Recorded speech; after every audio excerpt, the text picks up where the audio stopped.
नहमदुहु व नुसल्ली व नुसल्लिम अला रसूलिहिल करीम अम्मा बाद फ़अऊज़ु बिल्लाहि मिनश शैतानिर रजीम बिस्मिल्लाहिर्रहमानिर्रहीम। मेरे मुअज़्ज़ज़ सामाईन अकराम, अस्सलामु अलैकुम व रहमतुल्लाहि व बरकातुहू। मैं अपने रब कायनात से ये दुआ करती हूँ कि मेरे जितने भी सुनने वाले हैं, रब कायनात सबको सेहतमंद, तंदुरुस्त और लंबी ज़िंदगियाँ अता फरमाए। हम सब की हर मुश्किलों, परेशानियों, तंगदस्तियों में मेरा रब कायनात हमारी मदद अता फरमाए। हमें ज़हनी, रूहानी, जिस्मानी अज़ियतों, तकलीफ़ों, बीमारियों से निजात अता फरमाए। हमें ज़हनी और रूहानी सुकून अता फरमाए। हमें बीमारी दुनिया से बचाकर बीमारी मदीना बनाए। और जो हम सब के हक़ों में बेहतर है, मेरा रब कायनात हमारे लिए वो अता फरमाए। और जो हमारे हक़ों में बेहतर नहीं, उसका ख्याल भी हम सब के दिलों से निकाल दे और हम सब को अपनी रज़ा पर राज़ी रहने वाला बना दे। आमीन सुमा आमीन।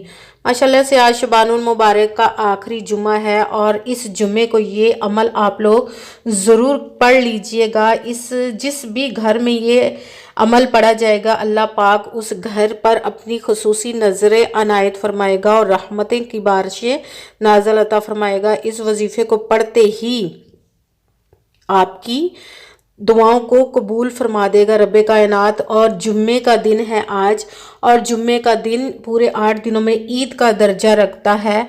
और इस दिन इस वजीफ़े को ज़रूर पढ़ लीजिएगा। आप इस वजीफ़े को रब कायनात से गैबी ख़जानों से दौलत लेने के लिए भी पढ़ सकते हैं, अगर किसी बीमार के लिए या ख़ुद के लिए भी पढ़ सकते हैं। और आपकी औलाद नहीं, आप उसके लिए भी पढ़ सकते हैं। अगर किसी की औलाद ना फरमान है, उसके लिए भी पढ़ सकते हैं। किसी के बच्चों की शादियां नहीं हो रही या उनकी खुद की शादी नहीं हो रही, ये उसके लिए भी कर सकते हैं। आप बहुत ज़्यादा कर्जदार हैं, ये उसके लिए भी कर सकते हैं। अपना घर ख़रीदना चाहते हैं, उसके लिए भी पढ़ सकते हैं। मतलब कि ज़िंदगी में जितने भी मसले, जितने भी हाजात हैं, सब के लिए इस वजीफ़े को आप लोग उसकी नीयत रख के पढ़ सकते हैं। तो रब कायनात इंशाअल्लाह अल अज़ीज़ हमारे दुआओं को ज़रूर कबूल व मंजूर अता फरमाएगा अपने हुक्म से। सबसे पहले तो रब कायनात की ज़ात पाक पर हमारा यकीन कामिल होना चाहिए। कहते हैं कि यकीन कामिल होता है, पीर कामिल नहीं होता। और 5 वक़्त की नमाज की पाबंदी लाजमन होनी चाहिए। अच्छी नीयत रख के कीजिएगा कि रब कायनात कुरान पाक में इरशाद फरमाता है कि इन्नमल अमालु बिन्नियात, कि जो अमलों का दारोमदार होता है वो नीयतों पर होता है। अगर हमारी नीयत अच्छी है तो हमारा अमल भी अच्छा होता है, और अगर हमारी नीयत ही अच्छी नहीं तो हमारा अमल भी अच्छा नहीं होता। चाहे हम जितनी मर्जी मेहनत कर ले, जितनी मर्जी कोशिश कर ले, हमें वो अजर वो फल नहीं मिलता। इसलिए उसकी दस्ते कुदरत से कोई चीज़ बाहर नहीं, उसके कुन कहने की देर और फाया कुन हो जाता है। सिर्फ हमारा काम है अमल करना और आगे फल देना उसकी मर्जी है। सिर्फ उसी की ज़ात पाक पर आपने यकीन कामिल रखना है। वो ही अता करने वाला रब है। वो जब अपने गैबी ख़जानों से इंसान को अता फरमाता है, इंसान की अकल वहाँ तक नहीं पहुँच सकती कि वो कैसे कैसे और कहाँ कहाँ से अता फरमा देता है। इंशाअल्लाह रब कायनात हमारी मदद फरमाएगा अगर हम इस वजीफ़े को करते हैं। तो सबसे पहले अगर आपको वीडियो अच्छी लगे तो इसको लाइक ज़रूर कीजिएगा, और अगर आगे भी शेयर कर दीजिएगा ताकि किसी दूसरे को हमारी वजह से फ़ायदा पहुंचे, तो हमारे लिए सदका जारिया बन जाए। जो नए हैं इस चैनल पर, वो इस चैनल को सब्सक्राइब ज़रूर कर लें, बेल आइकन को भी दबा लें ताकि मेरी अगली आने वाली वीडियो आप तक पहुँच सके।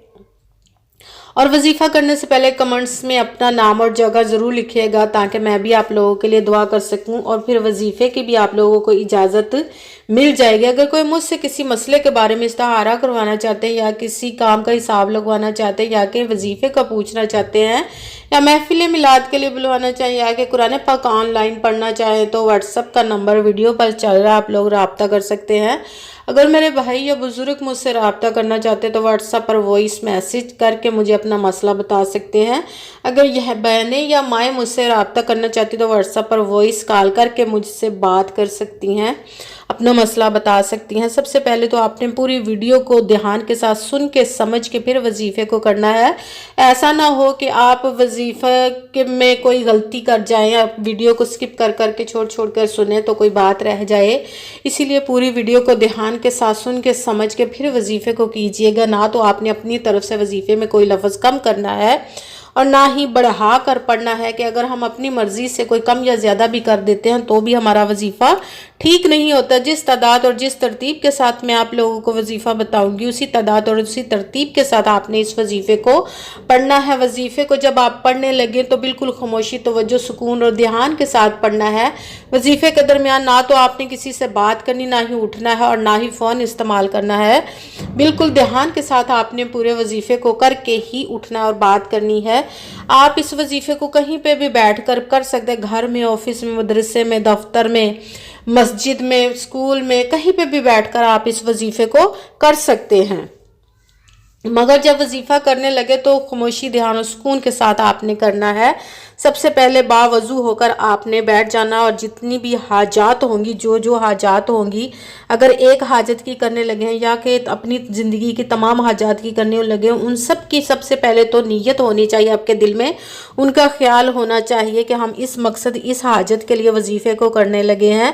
اور اس کے بعد آپ نے سب سے پہلے نمبر پر حضور پاک صلی اللہ علیہ وآلہ وسلم کی بارگاہ اقدس میں درود پاک کا تحفہ پیش کرنا ہے۔ کوئی سا بھی درود پاک پڑھ سکتے ہیں، مگر بہتر درود ابراہیمی جو نماز میں پڑھا جاتا ہے وہ والا ایک مرتبہ درود پاک پڑھ لیں اور اس کے ساتھ ہی اپنے وظیفے کو شروع کر لیں۔ سب سے پہلے نمبر پر جو وظیفہ پڑھنا ہے وہ ہے رب کائنات کے 2 اسموں کو ملا کر پڑھنا ہے، یا حیو یا قیوم۔